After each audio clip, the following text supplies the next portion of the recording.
Now, with the spring budget announced for the 6th of March, Chancellor Jeremy Hunt is reportedly considering scrapping inheritance tax entirely ahead of the next election, whenever that may be. Is it the right time? I mean, should we abolish the inheritance tax for good, though? I mean, I seem to have been talking about inheritance tax for almost as long as I've been talking about Brexit now.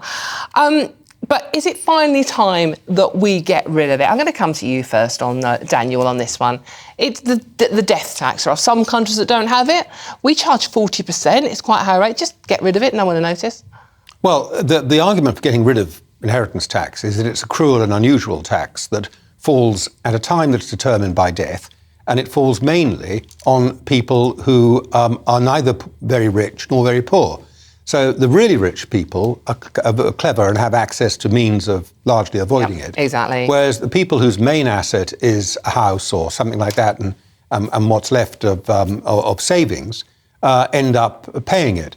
But it wouldn't be my priority to. I mean, I do like to see tax cuts. Tax cuts are very good, but I'd like to see tax cuts that actually had a more direct effect in stimulating economic activity and provoking entrepreneurialism in this country, which we are seriously lacking now. People don't want to take risks in the economy, and they'd much rather get one of those lovely contracts from the government to get subsidies to build boilers or heat pumps or something. Heat pumps, which are very expensive, none of us can afford. Or bits for windmills. Yes.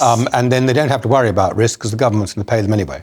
Richard, coming to you on this, I mean, only 4% of people in the country are subjected to inheritance tax or death tax, if you want to call it that.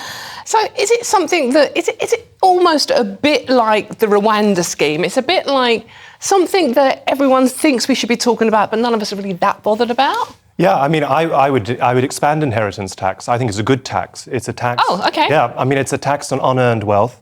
It's actually one of the most hated taxes in the country, having said everything I've just said, by the way. Yeah, well, it's unpopular, but as you just said, it affects a small number of estates. And I think if you believe in striking a blow against intergenerational inequality, it's one of the best taxes to go against intergenerational inequality. I don't really understand how people can support social mobility or believe in equality of opportunity if they believe that a child whose parents were lucky enough to buy a house in London in the 1980s should benefit more than a child whose parents were lucky or bought a house in Blackpool in the 1980s. That, to me, seems to be completely arbitrary, and it seems like the kind of tax that would be very sensible for the government. But Daniel, people have already paid tax on this. Yeah, they've paid tax on their houses, they've paid tax on their earnings. Income. It's not unearned income in the hands of parents.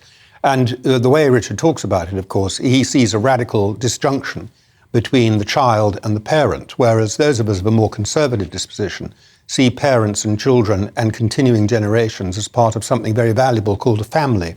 And the family is the unit of importance here, and that wealth should be inheritable in families. It's all very well to say that it arises because you're lucky, but that might be the case in some cases. It also arises because people have worked hard, because they've taken risks, they've built up businesses and things like that. So I think what Richard is saying is good clickbait for the youth vote, which I think we might be discussing at some point later in the programme. But I don't think it really stands up to a proper conservative scrutiny. I don't think it's pro-family at all. I mean, I think it's a consequence of an inflated housing market in the southeast, and those are the households that are affected by the inheritance tax, and probably quite rightly, because the housing market in the southeast is too hot, and it's not fair, I think, for people whose parents live in rented accommodation or in a council house not to inherit this wealth, but people whose parents bought a house at the right time in the right place to do so. That doesn't seem to me that one family has made necessarily better or worse decisions than the other. It's just a case of yes, but luck. You are focusing on that one case of people buying houses. But that's where most wealth in this country is passed on, is through a house. And I think that, we have some really pressing issues that this could address. Particularly, I think there's a very good case for expanding out inheritance tax and using that funds to properly fund social care. How would you expand it? How would you expand it? How does that... Sorry, just... The other thing quibble I have with Richard is that he says it addresses intergenerational issues.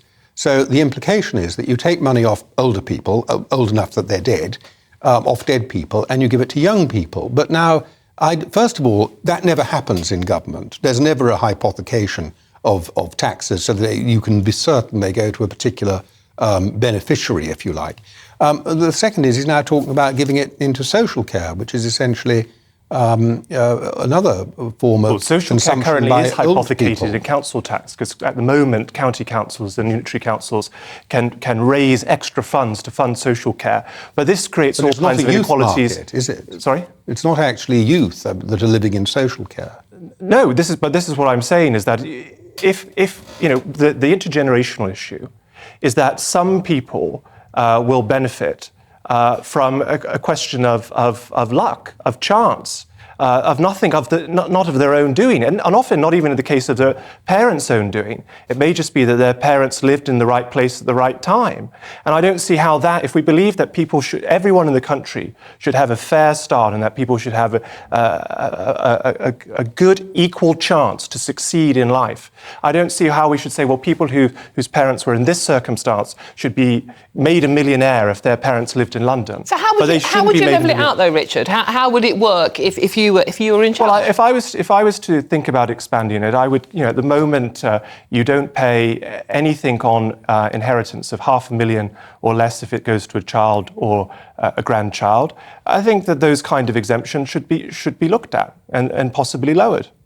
But we're not just talking London and the South East now. I mean, sort of like many cities, you know, in the north. Yeah. The housing market is but done well. People don't deserve, or, you know, people aren't owed a house that someone else bought. And so if that means that when the grandparent passes away, that house has to be sold on in order to pay inheritance tax, I see that's no bad thing. The end of this thought process is basically if someone is lucky enough, as you say, but also, as you say, Daniel, worked hard and owned a property and wants to leave it to their family, you don't think they maybe should be able to leave it to their family? They can leave it to their family, but that family should then pay as much tax. That family should pay tax on it, and if the house needs to be sold, the house needs to be sold. I don't think people have a right to their parent or grandparent's house. I think people do have a right to good housing, but that's where then the state should be much more active and proactive, and the state needs revenue through inheritance tax to fund, say, good social housing and good and support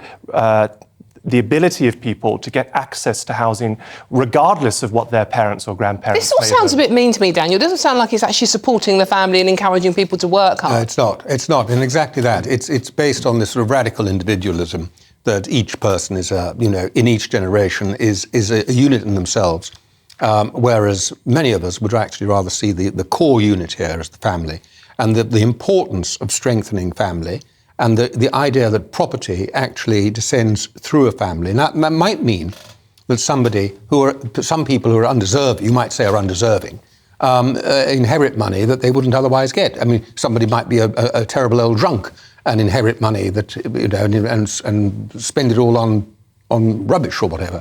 That can happen from time to time, but those are very rare cases.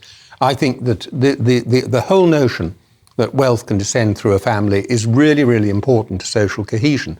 And we drop that in favour of this radical individualism that Richard is advocating very dangerously. I also think, as I say, that the more money you give to government, the less certain you are that it's going to be spent on anything useful or with any degree of efficiency. And that's not a party political point at all. That's the way government actually operates. It is a huge engine of waste. And the more money it has, the more it'll waste. So all this idea that it's going to solve all our problems, from social care to social housing and all the other things that Richard has brought into it, is just wrong. It doesn't generate enough money to do those things anyway. So to do all those things simultaneously anyway. It could go towards some of them. So I think I'm here defending cuts in inheritance tax, indeed arguing against the tax as a whole. Well, really, it's not my priority, however. I have said it's not my priority. I would rather see taxes cut and regulations changed that would stimulate entrepreneurialism, so that there is actually a risk capital left in the country and not this passive sort of government-funded capital that is ruining our economy.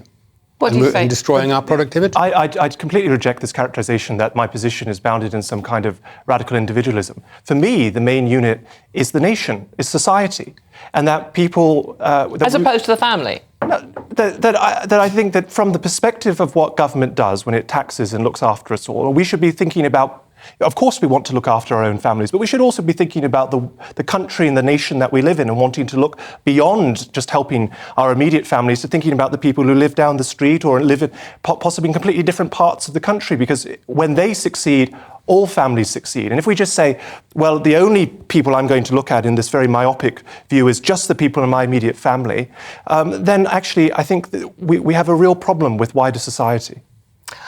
Well, sounds like family versus the state on this one, doesn't it? Blimey, thank you very much.